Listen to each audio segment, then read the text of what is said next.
Permiso, señor economista Lenin Ballesteros Trujillo, señor tutor de la materia Historia del Pensamiento Económico.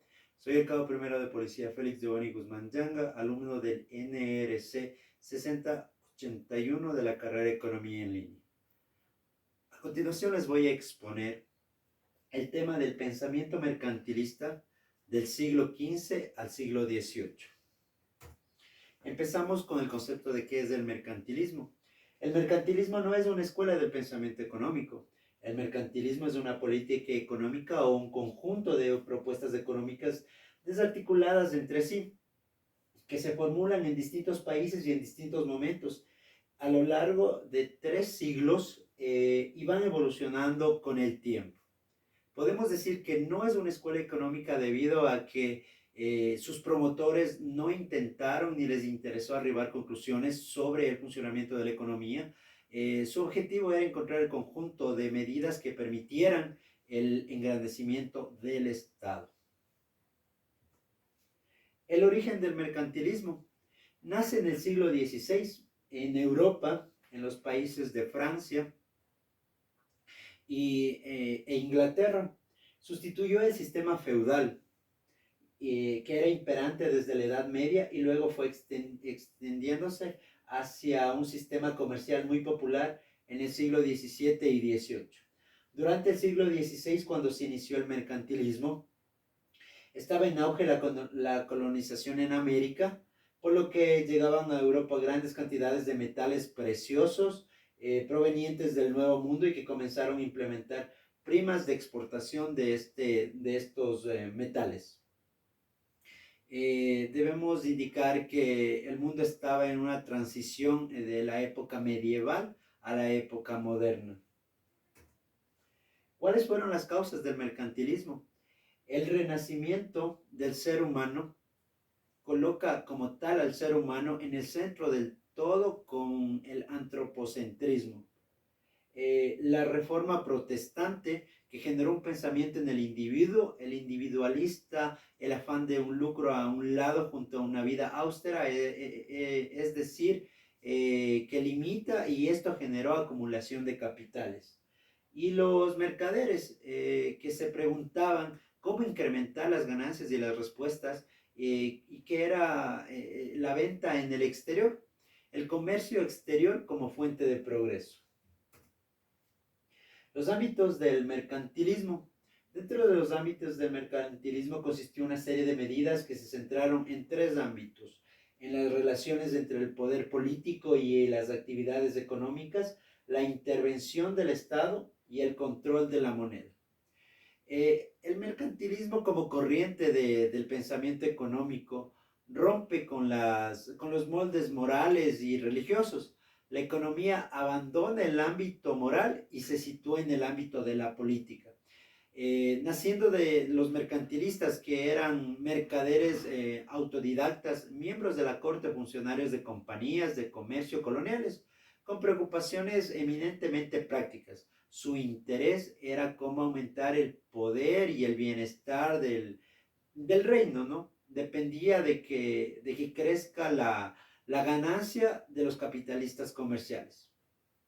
Van elaborando una serie de recomendaciones para promover el bienestar de sus respectivas naciones, considerando el comercio exterior como la gran fuente del progreso.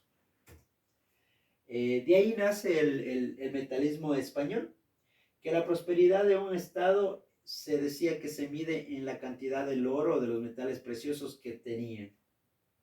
Los estados europeos en ese siglo XVI estaban viviendo en guerra. La manera de obtener la riqueza era la extracción del oro y la plata. Los franceses e ingleses propusieron las fichas al comercio exterior, que esto produjo de igual la piratería en mar abierto. Se viene de igual las manufacturas. A principios del siglo XVII en Francia se alienta a la producción local de manufacturas reales, creando o produciendo objetos de gran valor como tapices, cristales o porcelanas, bienes que eran requeridos por las monarquías y las clases altas. Las características principales del mercantilismo era la agricultura, la minería y la manufactura eran la base de la economía. Cuanto mayor era el capital acumulado en la nación, en la cual estaba conformado principalmente por metales preciosos, se decía que mayor era el nivel de prosperidad y poder. El Estado debía imponer todos los mecanismos necesarios para lograr la acumulación de la riqueza. Esta intervención se caracterizaba por ser proteccionista. Trataban de mantener una balanza de pago positiva, que de ser mayor el nivel de exportaciones que el de importaciones. No se podía importar a menos que se necesitaba algún material para la construcción o la realización de los bienes y servicios que producían en ese entonces. Se permitía exportar exclusivamente el excedente de la producción de bienes a cambio de oro y de plata. Y estaba prohibida la exportación de los metales preciosos de la nación. Las premisas del mercantilismo. Dentro de la premisa que sintetiza el pensamiento mercantilista es que mientras más riquezas o mayor sean las cantidades de oro y plata en un estado, más poderoso es este en relación al resto de los estados.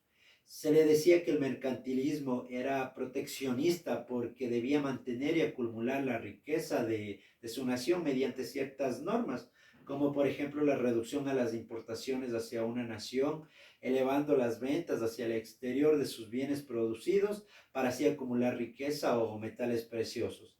Y estas medidas llevaban a que su nación se mantuviera siempre con una economía vasta y muy sólida.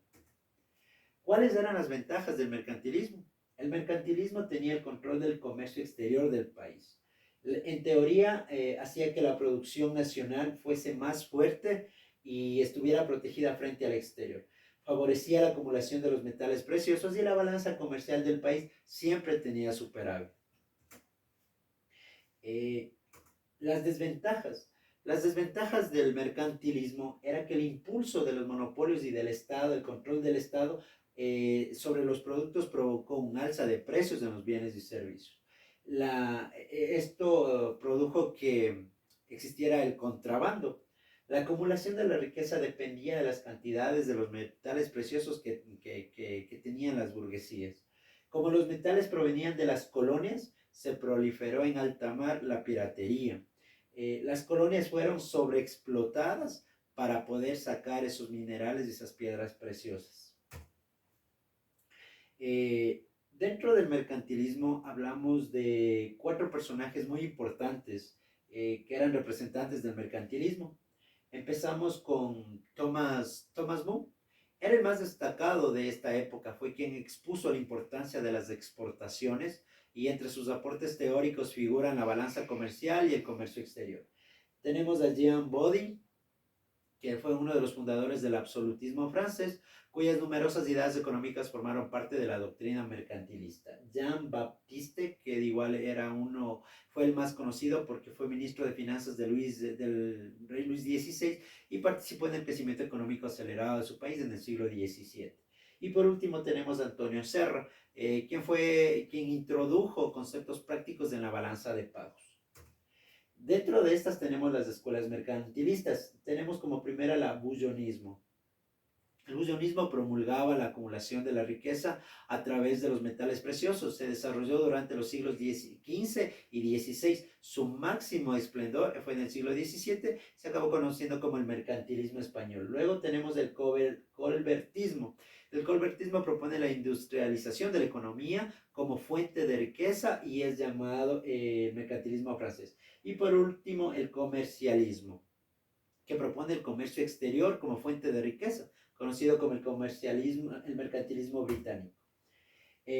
¿Cuándo termina el mercantilismo? Entra en una crisis a finales del siglo XVIII y principios del siglo XIX, donde se termina el mercantilismo ante la aparición de las nuevas teorías fisiocráticas y liberales, las cuales ayudaron a Europa, que estaba atravesando una crisis económica, y en el siglo XVII, la guerra que revolucionaba en ese entonces, las guerras revolucionarias francesas.